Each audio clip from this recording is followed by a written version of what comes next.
असं म्हणायचं की मागचं सगळं काही विसरून जा, पुढचा विचार कर, तुझ्या भविष्याचा.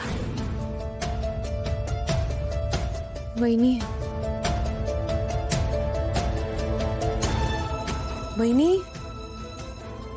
काय झालं? अशा शांत का आहात तुम्ही? नाही, काही नाही.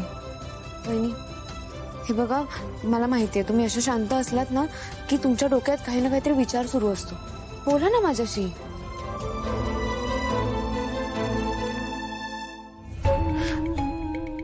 सावली, तुला खरं सांगू का, या घरात ज्याच्याकडे मन मोकळं करावं असं कोणीच नव्हतं. लग्नानंतर नवऱ्याला काही सांगायला जावं तर तो उलटा माझ्यावरच दाफायचा. आईंकडे तर सुरुवातीला बोलायची हिंमतच व्हायची नाही. मग तू आलीस. तू आल्यानंतर मला माझी धाकटीच बहीण आली असं वाटलं. तुझ्याकडे मनातलं मी काहीही बोलू शकते, माहितीये मला. म्हणूनच बोलते, जे काही असेल ते सांगा मला. आणि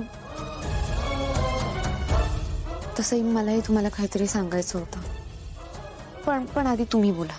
सावली, आईंनी मला थेट नाही पण हाडून हाडून मी माझ्या दुसऱ्या लग्नाचा विचार करावा असं सुचवलं.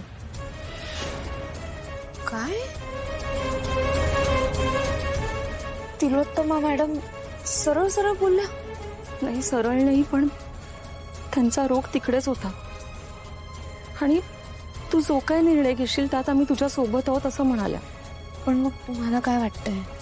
नाही बाई, मला पुन्हा त्या भानगडीत पडायचंच नाहीये. एकदा पडले, आता परत नाही. मला ना या सगळ्याचा विचारच नाही करायचा आता. माझं जाऊ दे, तू सांग. तू काहीतरी सांगणार होतीस ना? हो वहिनी, मला रस्त्यावर राजकुमार सर गाडी रिपेअर करताना दिसले.